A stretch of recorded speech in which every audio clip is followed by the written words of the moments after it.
Boa noite, Sala Chico.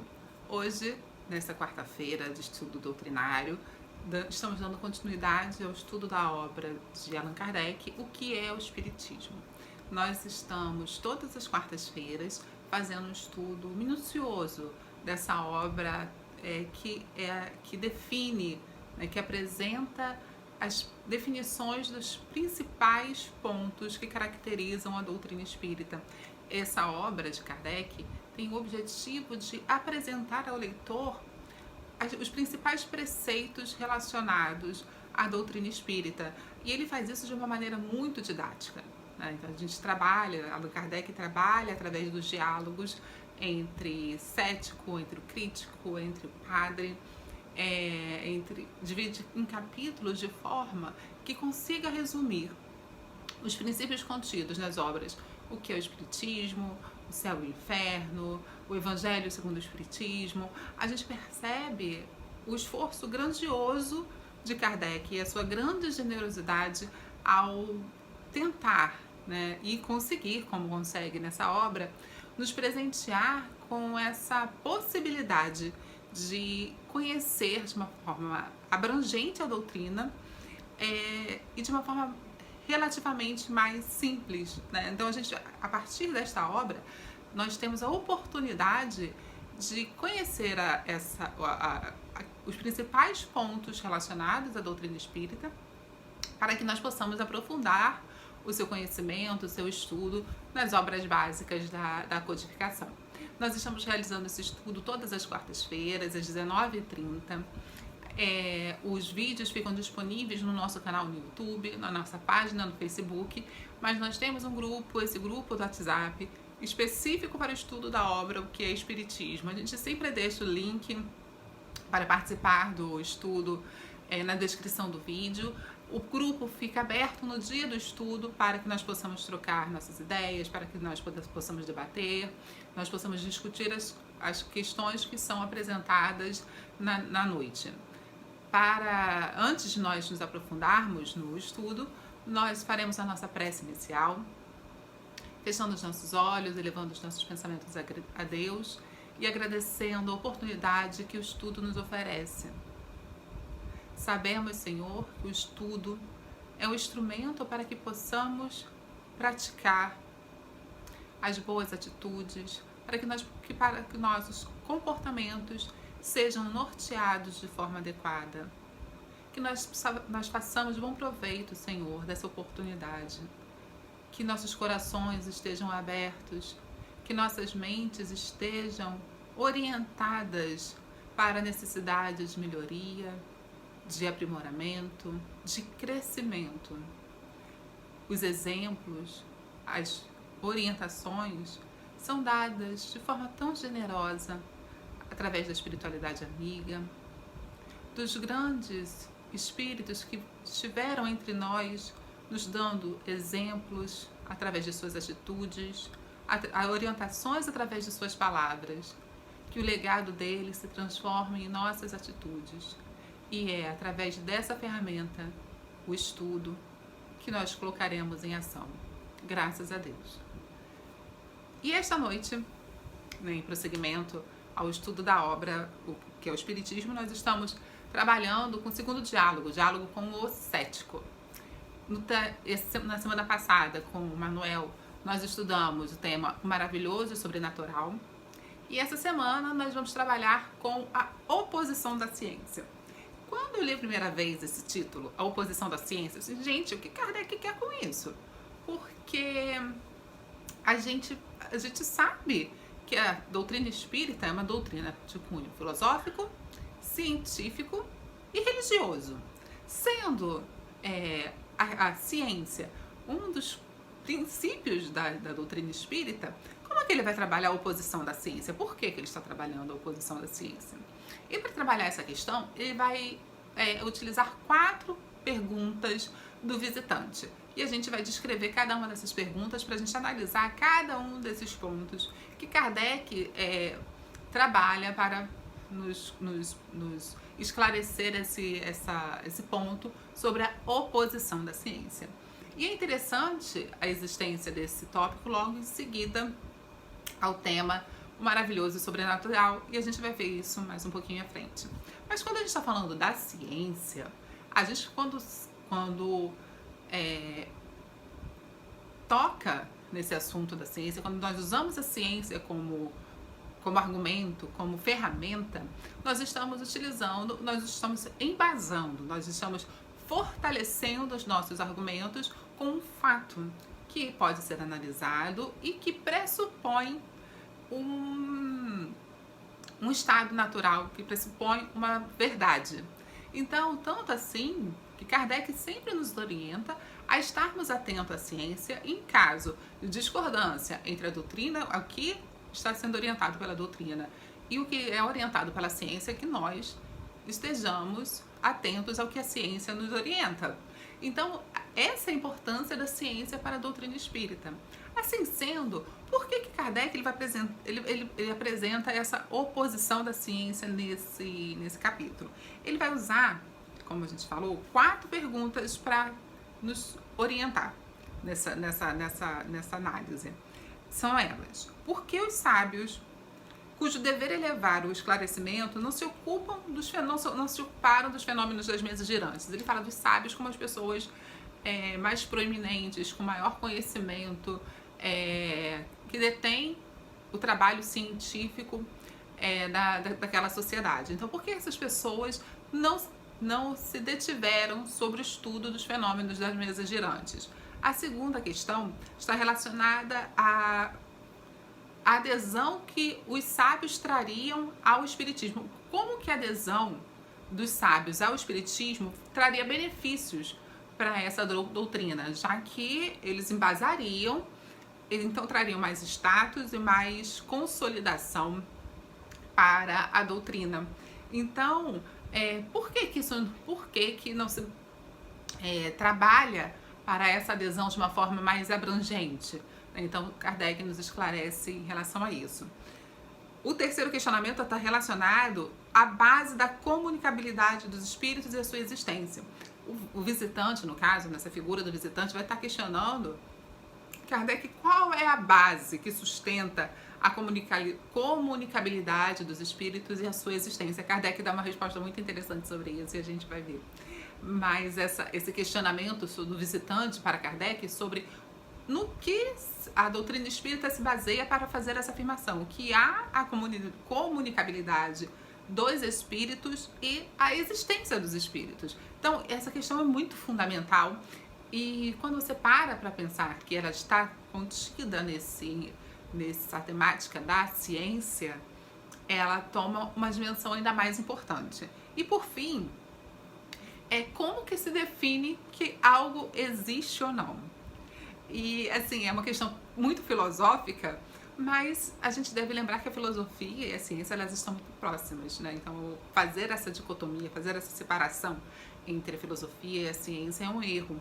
Então, Kardec nos esclarece no finalzinho do capítulo essa questão, a partir desse questionamento do visitante, sobre como a gente pode definir que algo existe ou não, a partir da sua... aquela brincadeira que se faz, a falta de evidências não é evidência de que algo não existe, entendeu? Então isso não é um fato. É mais ou menos nesse sentido que Kardec vai estar trabalhando conosco. Na primeira pergunta, Kardec vai responder ao questionamento sobre o porquê dos sábios não se ocuparem dos fenômenos das mesas girantes. O visitante, ele faz essa pergunta de uma forma muito objetiva. Já que existe, né, toda essa proeminência dos cientistas, dos sábios, por que essas pessoas tão importantes não se ocupariam de uma coisa que se dá tanta importância, que os espíritas dão tanta importância como o fenômeno das mesas girantes? Por que eles não fazem isso? E Kardec responde: admite-se erroneamente que os sábios só se encontram na ciência oficial e nos corpos constituídos. E mais à frente, pelo fato de ainda não ter o espiritismo adquirido o direito de cidade na ciência oficial, não merece ser condenado.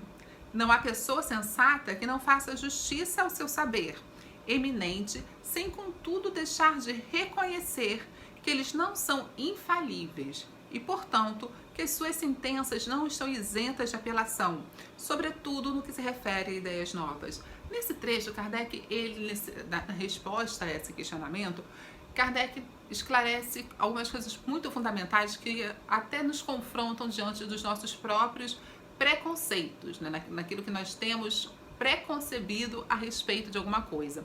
A gente considera que o cientista, o sábio, é somente aquela pessoa que está dentro da instituição previamente reconhecida, numa universidade, num centro de pesquisa. Mas, então, assim, você ser um sábio, você tem que ter o diploma. Então, dentro da sociedade, há essa valorização do diploma, há essa valorização desse documento que vai atestar para a sociedade que você está apto a ser respeitado. Só que Kardec, ele questiona isso. Você diz, não, nem todas as pessoas, os sábios, eles não se encontram somente nas ciências oficiais e nos corpos definidos. Existem pessoas que não fazem jus a esse título, e a gente deve lembrar do que nos orienta a doutrina espírita sobre a questão o desenvolvimento intelectual e o desenvolvimento moral não estão diretamente relacionados para a gente entender essa questão. Nem sempre uma pessoa intelectualmente desenvolvida é uma pessoa moralmente, tem a mesma elevação moral do seu desenvolvimento intelectual. Isso significa que às vezes a pessoa é extremamente diplomada, tem vários cursos, né? Seria uma pessoa respeitada, com suas paredes preenchidas de curso, mas não atende aos princípios morais relacionados e necessários. E isso é um fato.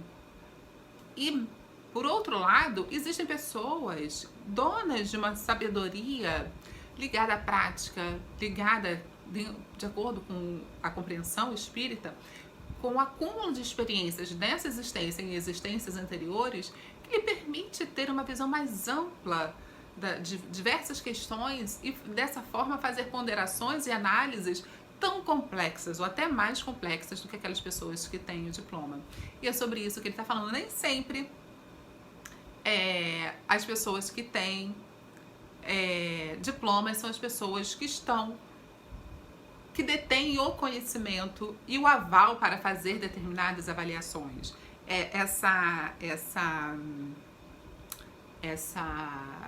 Como que se diz?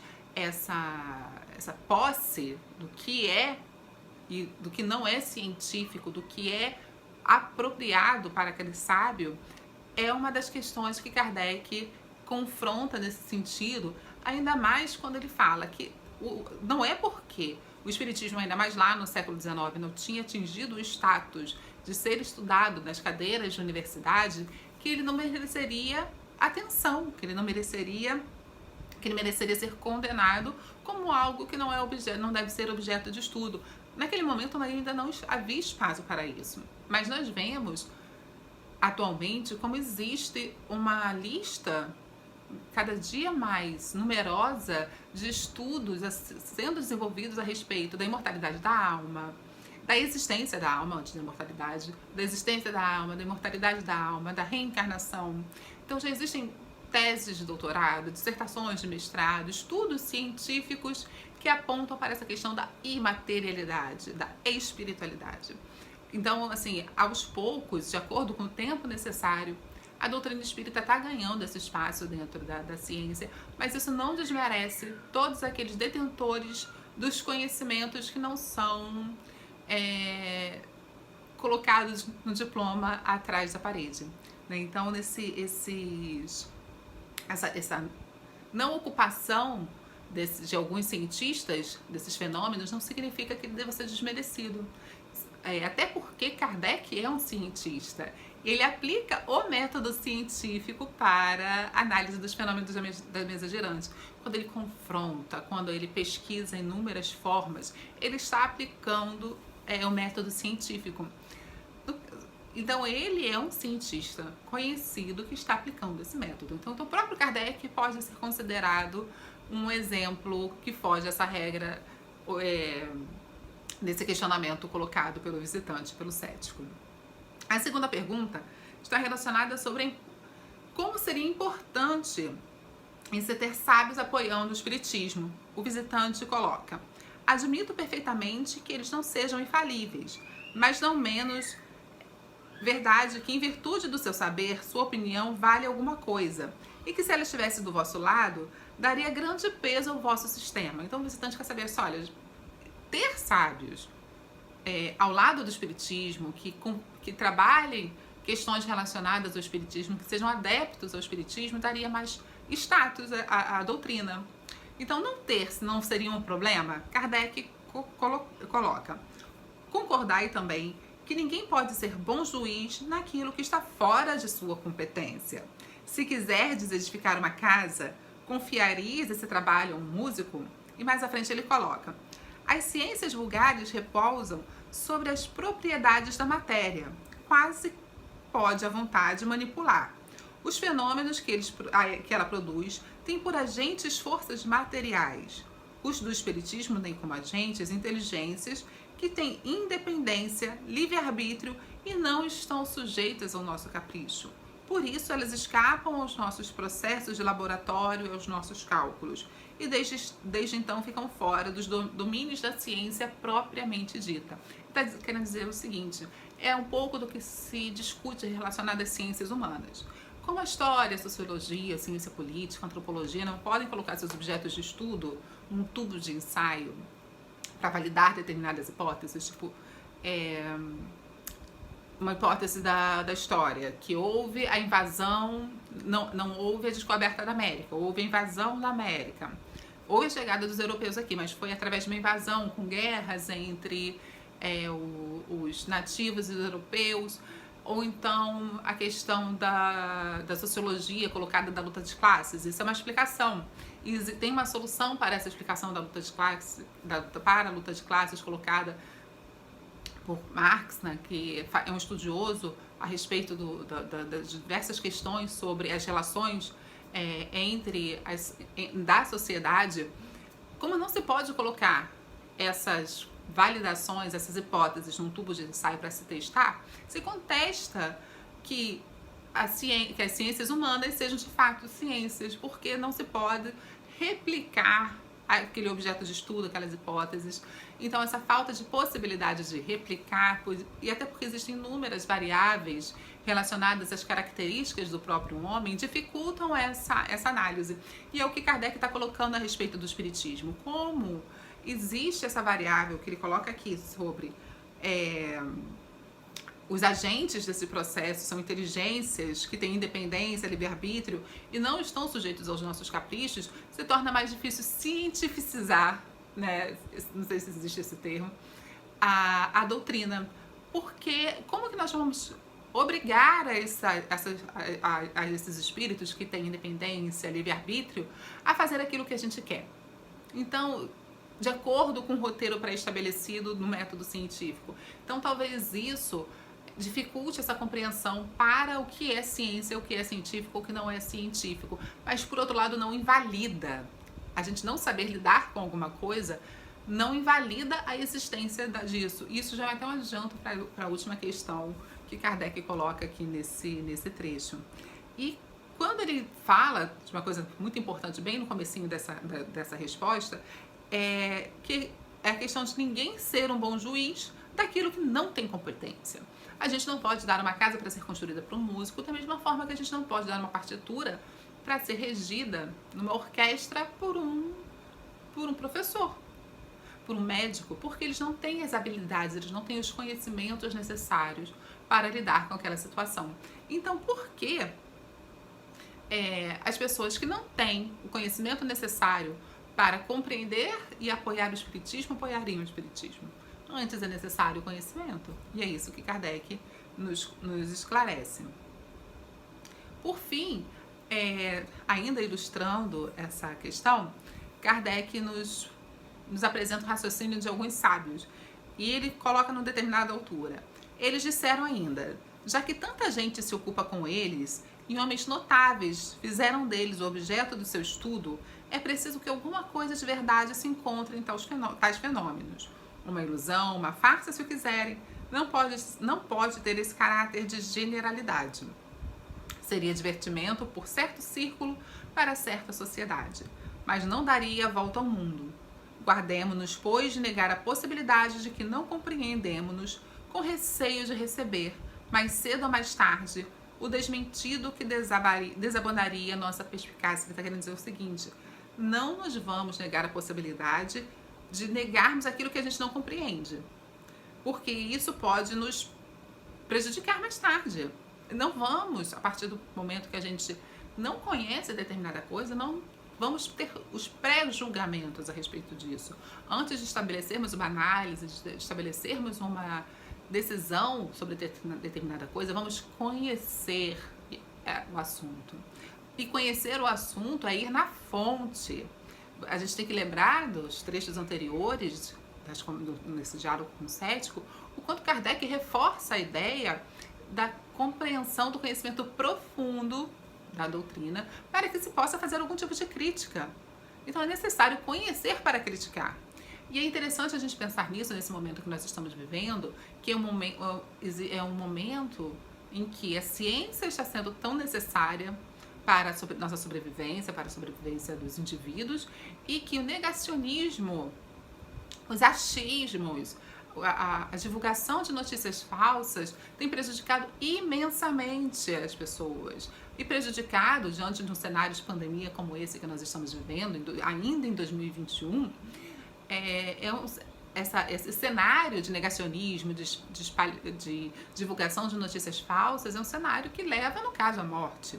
Aqui, no caso, a gente está falando sobre a negação da doutrina, mas quando a gente leva essa questão para o negacionismo científico, para a divulgação de notícias falsas, para a falta de apuração das informações que nós estamos divulgando, repetindo, nós estamos contribuindo para o mal. Isto é uma coisa que nós devemos ter cuidado. Se a ciência orienta determinados tipos de ação, se é comprovado que existem ferramentas que possam ser utilizadas para o bem, que possam ser usadas para que o mal seja minimizado, é nosso dever seguir essa orientação. E Kardec nos coloca isso o tempo inteiro. A cada estudo no Livro dos Médiuns, a cada estudo no Livro dos Espíritos, a cada trecho aqui no que é o Espiritismo, nós vemos isso de uma maneira muito reforçada. O quanto que é importante nós nos apropriarmos do conhecimento para que nós possamos usar o nosso senso crítico, para que possamos estabelecer de forma adequada as relações com o objeto que nós estamos discutindo. Seja relacionada à doutrina espírita, seja relacionada à pandemia ou qualquer outro assunto. Então é fundamental que nós tenhamos essa compreensão dos fatos, que nós possamos apurar os fatos e que nós possamos compreendê-los em sua profundidade necessária. Por fim, o terceiro questionamento, o terceiro questionamento está relacionado à base da comunicabilidade dos espíritos e a sua existência. O visitante, o cético, ele questiona qual é a base que pode se afirmar a crença na existência dos espíritos e, sobretudo, na comunicação deles, na comunicação dos espíritos conosco. E Kardec vai nos colocar: essa crença apoia-se sobre o raciocínio e sobre os fatos. Eu próprio não adotei senão depois de um meticuloso exame. Olha só, Kardec presenciou certa vez o fenômeno da mesa girante, mas não convencido, ele continuou frequentando diversas reuniões, estabelecendo diversas formas de contato diferentes, diversas formas de análise diferentes, para que ele pudesse ser convencido da existência de uma força inteligente por trás daquele fenômeno. Então, Kardec é um grande exemplo disso. Ele não se convenceu no primeiro momento, ele ficou em dúvida e buscou o conhecimento, buscou ferramentas para compreender. Ele simplesmente não negou. Ele foi buscar informações para que ele pudesse compreender aquilo. Continuando, tendo adquirido no estudo das ciências exatas o hábito das coisas positivas, sondei e percrustei esta nova ciência nos seus mais íntimos refolhos. Busquei explicar-me tudo, porque não costumo aceitar ideia alguma sem lhe conhecer o como e o porquê. Então, é exatamente isso. Ele foi buscar profundamente as explicações para a existência daqueles fenômenos. E Kardec diz ainda uma coisa muito interessante, que não posso convencer as pessoas simplesmente a partir dos fatos. Existem pessoas que duvidam que o homem esteve na Lua. Simplesmente existem pessoas que duvidam disso. Existem pessoas hoje duvidando que a Terra é redonda, as pessoas que são terraplanistas. Como que a gente convence as pessoas disso? Eu tenho um Google aqui atrás, né, que a gente está mostrando a Terra redonda, mas tem pessoas que duvidam que a Terra é redonda, acham que a Terra é plana. E como que a gente, depois de apresentar diversos fatos científicos, a gente pode obrigar a pessoa a aceitar? Não é o momento dela. Então, mas isso não impede que o conhecimento seja divulgado, que a gente tente até ao limite da generosidade, da gentileza, da educação, que apresentar os argumentos que possam levar essa pessoa ao esclarecimento, mas se essa pessoa se negar isso, não é o momento dessa pessoa compreender isso. E Kardec, ele também nos esclarece em relação a isso em alguns momentos das suas obras. E o último questionamento, para a gente encerrar, né, a apresentação dessa noite, o visitante pergunta: sem dúvida, mas por ser uma coisa possível, não devemos concluir que essa coisa exista? Porque eles vêm discutindo, aí foi aquilo que eu falei sobre um ponto mais filosófico, né, dessa análise científica, daquela questão da ausência de evidência. Mas a possibilidade de uma coisa existir, a gente deve ou não concluir que essa coisa existe. Então, o visitante, ele pergunta isso para Kardec, e Kardec nos coloca: é exato, mas não podeis deixar de convir que desde que uma coisa não é impossível, já ela avançou, porque a razão não a repele. Resta, pois, averiguá-la pela observação dos fatos. E o Espiritismo, pois, não é uma criação moderna. Tudo prova que os antigos a conheciam tão bem, ou talvez melhor que nós. Somente não era ensinado, senão com precauções misteriosas que o tornavam inacessível ao vulgo, abandonado de propósito no lamaçal da superstição. E essa questão, né, da possibilidade de existir não define a existência de alguma coisa, é interessante. E essa explicação de Kardec sobre a existência, a comunicação dos espíritos, os princípios que orientam o espiritismo existem desde do princípio dos tempos, ser um fato que a gente pode averiguar, mas que talvez não foi nos dada a oportunidade de conhecer. Ela é muito interessante porque a gente passa por uma explicação, né, os fenômenos das mesas girantes, ou é uma armação, né, ou é um espetáculo armado para entretenimento, ou a gente vai dar uma explicação miraculosa, maravilhosa e sobrenatural, como diz o subtítulo anterior. Né? Então, assim, o maravilhoso, o sobrenatural poderia ser explicação para tudo. O que a doutrina espírita demonstra justamente o contrário, que existem fatos que possam ser apurados, que existe uma inteligência por trás, existe uma explicação. É o que é diferente do mito, né? Você, olha, choveu porque Deus quis assim. A gente se criou essa mitologia relacionada a deuses, da chuva, da caça, da plantação, porque eram explicações sobrenaturais para coisas que não poderiam ser compreendidas. A partir dessa compreensão do fenômeno espírita, da comunicabilidade dos espíritos, da existência dos espíritos, né, desse mundo espiritual, a gente constrói ferramentas para compreender melhor os fenômenos. E a partir disso, os fatos e as evidências, elas vão sendo construídas. Isso não significa que todas as pessoas vão ser convencidas. Como a gente falou, existe um tempo para isso. E a existência de determinados fatos não vai obrigar as pessoas a acreditar naquilo ou não.